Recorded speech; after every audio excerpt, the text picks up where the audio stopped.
প্রিয় দিনী ভাই ও বোনেরা, আসসালামু আলাইকুম। কেমন আছেন আপনারা? আমাদের জীবনটা যেন একটা ছুটে চলা নদীর মতো, তাই না? আমরা সবাই ছুটছি, কিন্তু গন্তব্যটা কি? আমরা কি সত্যিই সুখী? আপনি কি এমনটা অনুভব করেন? যতই পরিশ্রম করছেন, টাকা যেন হাতে থাকছেই না। একটার পর একটা সমস্যা আসছে, আয় বাড়ার বদলে কমছে। কেন এমন হচ্ছে? জানেন, এর পেছনে একটা বড় কারণ আছে। আমরা প্রতিদিন অজান্তে একটা ভুল করে যাচ্ছি। আর সেই ভুলের কারণেই আমাদের রিজিক বন্ধ হয়ে যাচ্ছে। যে ভুলের কারণে আপনার রিজিক আটকে যাচ্ছে, আমরা পাপ করি, কিন্তু সেটাকে পাপ বলে মনেই করি না। ভাবি, আরে সবাই তো করছে, এটা তো ছোট একটা বিষয়। কিংবা মনে করি আল্লাহ তো গাফুর রহিম, তিনি ক্ষমা করে দেবেন। কিন্তু এই অসচেতনতাই আমাদের ধ্বংসের মূল কারণ।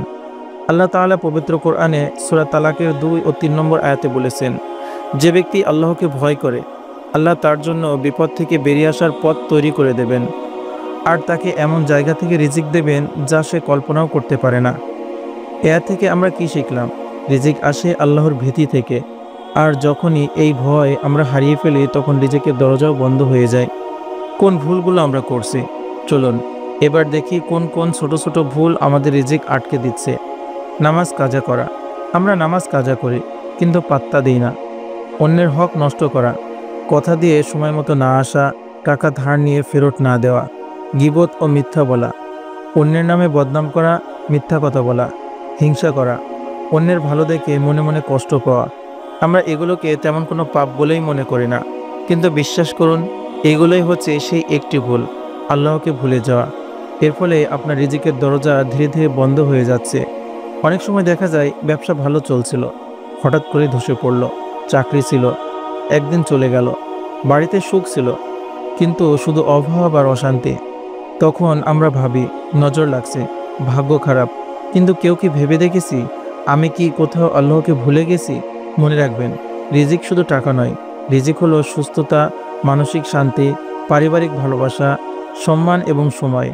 আর এই সব কিছুই আমরা আমাদের পাপ দিয়ে নষ্ট করে ফেলছি।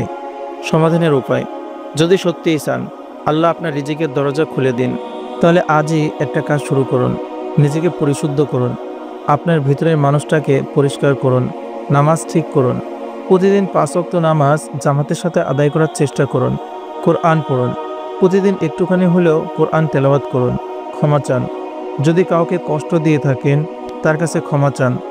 গোপনে দান করুন, এমন কাউকে গোপনে সাহায্য করুন যার মুখে হাসি ফোটে।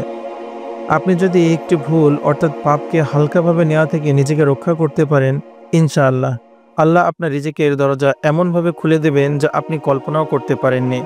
আজ থেকে শুরু করুন, আপনার রিজিকের দরজাগুলো আবার খুলে যাক। আল্লাহ আমাদের সবাইকে হালাল রিজিক, বরকত এবং আমল করার তৌফিক দান করুন। আমিন।